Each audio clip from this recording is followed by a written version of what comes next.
it must invest as much as $2 trillion in new power plants, transmission and distribution, and environmental controls to meet the 20 to 25% increase in electricity demand by 2030.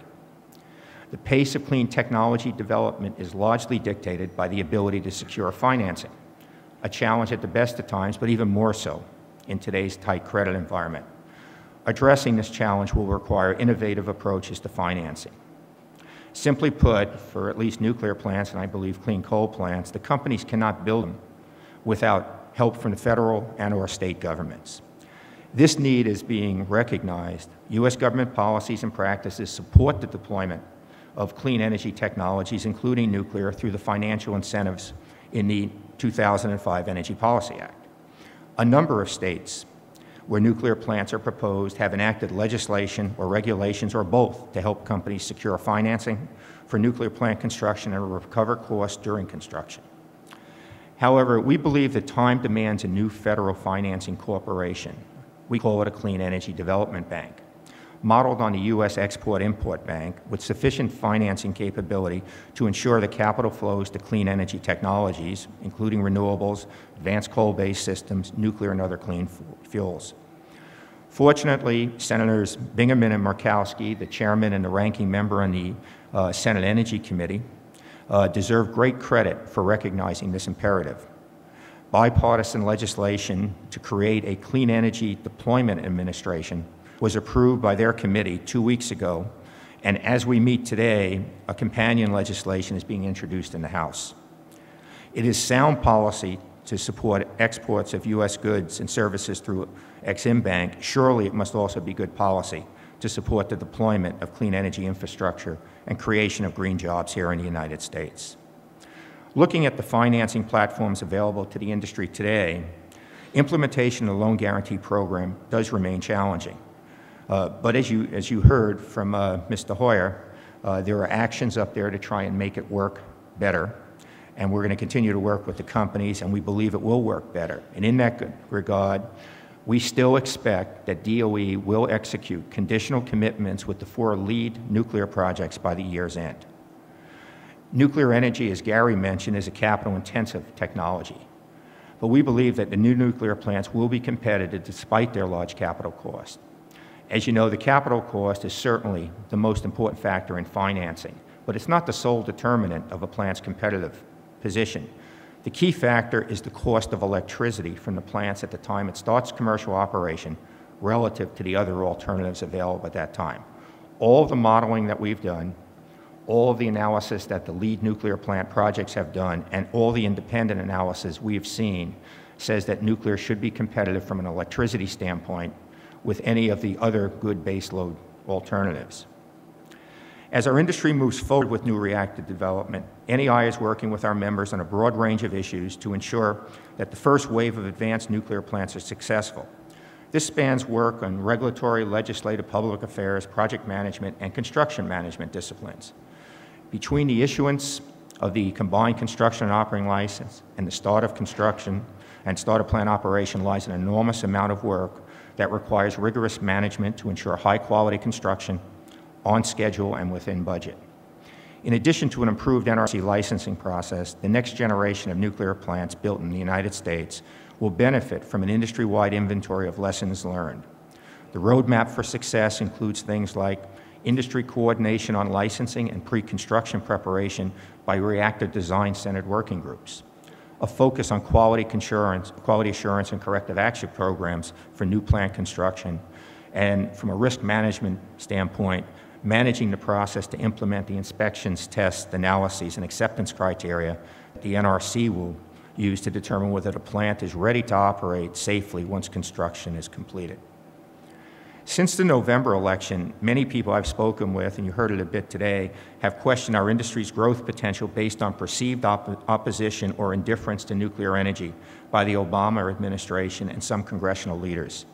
To be honest, we talk about this internally a lot, and what we come to is that the administration has been focusing on pressing issues like filling their cabinet positions, dealing with the economy in our country, and a number of international relations activities. The administration, however, is firmly committed to a national energy and climate change policy. You heard Majority Leader Hoyer say that. But it's yielding to Congress in the development of that policy. We believe that this administration has a measured position on nuclear energy. It's not as robust as we'd like it. And it's interesting what Chairman Visclosky said, because my comments say, but it is a position that is evolving, and if you remember, that was his take on where they are. We think it is evolving, and we think it's evolving in the right direction. Also, during the presidential campaign, we witnessed a significant shift among Democratic candidates on nuclear energy. Most supported a role for nuclear energy, with some familiar caveats like safe operations, waste, and nonproliferation. Even so, it was a sea change from previous elections. On nuclear energy, the President has spoken out. This is a quote, "We must harness the power of nuclear energy on behalf of our efforts to combat climate change and to advance opportunities for all people." Similarly, others in the administration are talking about the essential role that nuclear must play, and they're taking action. Energy Secretary Chu in January told the Senate Energy Committee that moving the loan guarantee process forward is one of his most important goals. In a matter of months, in the first 100 days, the Obama administration has accomplished more progress towards implementation of that loan guarantee program than we saw in the previous administration over the past year that it was here. So we are seeing them move forward on substance as well as words. Similarly, Deputy Secretary of Energy Dan Poneman and Undersecretary Designee Christina Johnson have testified before the Senate on the importance of nuclear energy to the nation's energy and climate change policy. I think you heard Chairman Visclosky make the comment that the Department of Energy has a new role and actually a respected role with this administration. That's important because these people can help us and they want to. We believe that the administration understands and appreciates the value of nuclear energy to our country. Clearly, we would like to see more passion coupled with positive support for our industry. And we believe it will come as we and you and our other supporters in the states and in Congress make the value of nuclear energy to meeting the President's energy and environmental goals clearer. Our challenge is to help the President and his people truly understand the value. And moving forward on all fronts is how we're going to do that. We all know that the President has kept his political promise to the Majority Leader and to slow down work and ultimately terminate the Yucca Mountain project. That decision has clearly prompted criticism not just from our industry but also from members of Congress, state leaders, think tanks, and editorial page writers. Nonetheless, the administration will do no more than maintain the license application for Yucca Mountain at the NRC and begin assembling the Blue Ribbon Commission you heard about earlier. NEI has sent the administration and congressional leaders a set of principles that it believes should guide the work of the Commission. We've suggested qualified experts from academia, state government, industry, labor, and public interest groups to serve on the Commission.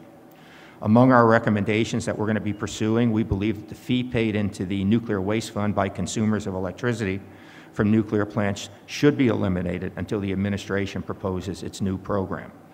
Given the $22 billion balance in the fund, the interest earned on the money alone covers many times the fiscal year 2010 budget request by the Department of Energy to continue the Yucca Mountain project. There really is no need to tax consumers and companies to cover the cost for the program right now. Consistent with our industry policy on used fuel management, we believe that the Commission should consider a national policy that includes centralized temporary storage at a few locations, preferably hosted by communities that volunteer, development and deployment of advanced technologies for recycling and closing the fuel cycle, and ultimately a geologic disposal facility for the byproducts of that particular program. Our industry made this policy shift about 2 years ago, recognizing that centralized interim storage is an essential policy bridge to closing the fuel cycle.